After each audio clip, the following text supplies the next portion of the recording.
करती हूँ, नमस्कार करती हूँ। और इस मंच से झारखंड सरकार से पूछना चाहती हूँ कि बिहार से अलग हुआ झारखंड राज्य खनिज संपदा की दृष्टि से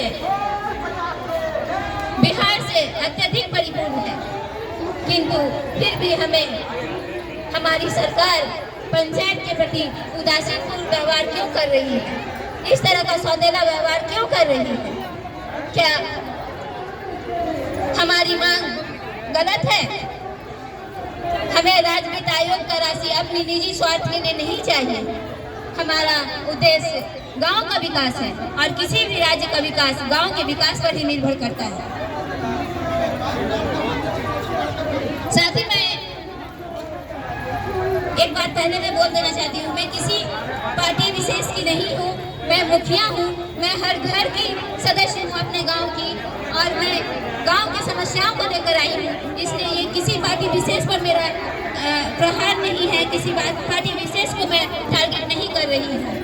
मेरा उद्देश्य है कि मैं अपने पंचायत के ग्रामीणों को विकास कर सकूँ, ग्रामीणों का विकास दिला सकूँ।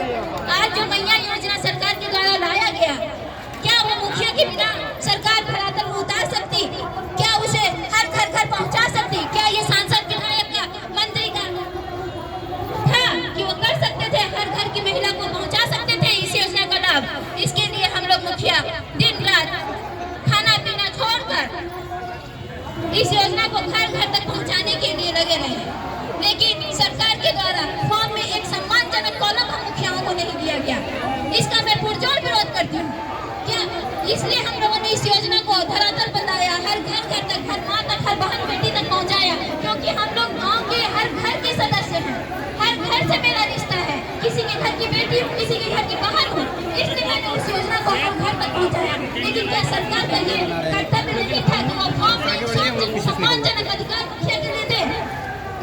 अगर मैं यहाँ कोई मांग रखती हूँ तो ये सोच के रखे सरकार की मैं अपने निजी स्वार्थ के लिए नहीं रखती हूँ। मुझे ग्रामीण का विकास करना है, अपने गांव का विकास करना है, अपनी बहन बेटियों का विकास करना है।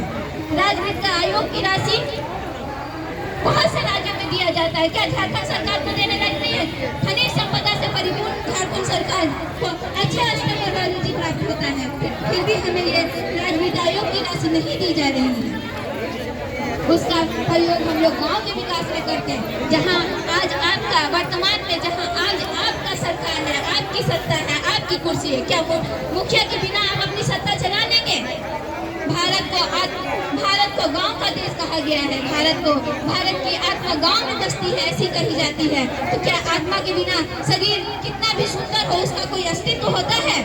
अगर गांव का विकास नहीं होगा तो क्या अपने राज्य का विकास आप कर लेंगे?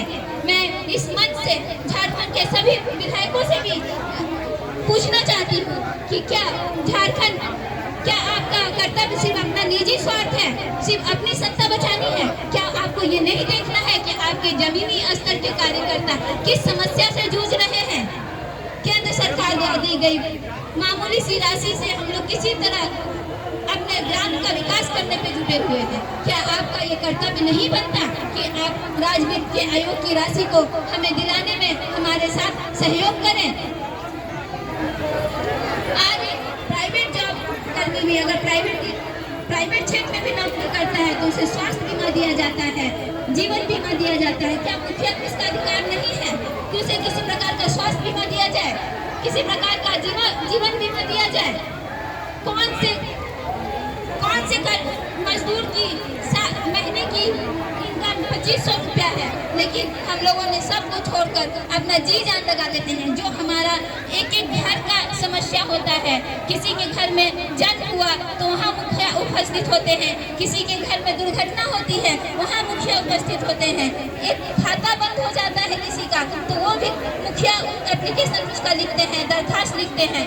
हर छोटे बड़े चीज में हम लोग घर की समस्याओं को दूर करने में जुटे रहते हैं, लेकिन हम लोगों के हित के विषय में, हम लोगों के मामूली सी जरूरत के विषय में सरकार नहीं सोचती है। इसके अलावा किसी भी प्रकार की योजना का लाभ मुखिया को नहीं दिया जाता है। मुखिया अगर जमीनी स्तर का है, जैसे आम जनता के लिए आपने कैटेगरी बनाई है, योग लाभुकों के चयन का गाइडलाइन बनाया है। क्या अगर मुखिया उस गाइडलाइन के अंदर आता है, कोई जनप्रतिनिधि उस गाइडलाइन के अंदर आता है, तो क्या उसे वो अधिकार नहीं मिलना चाहिए? लेकिन सीधे कह दिया जाता है कि जनप्रतिनिधियों के लिए अधिकार, ये योजना नहीं लाया गया है। क्या आपने कोई किसी प्रकार का जीवन बीमा नहीं दिया, आपने किसी प्रकार का स्वास्थ्य बीमा नहीं दिया, फिर भी हमें आयुष्मान कार्ड की सुविधा नहीं मिल सकती है? मुखिया को उससे भी वर्जित रखा गया है, सभी जनप्रतिनिधि को उससे वर्जित रखा गया है। मैं सभी जनप्रतिनिधियों को,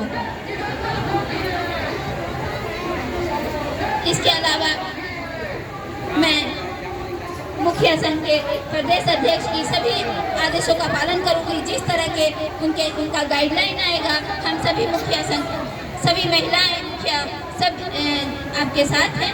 इसके साथ मैं अपने वाणी को विराम देती हूँ। धन्यवाद।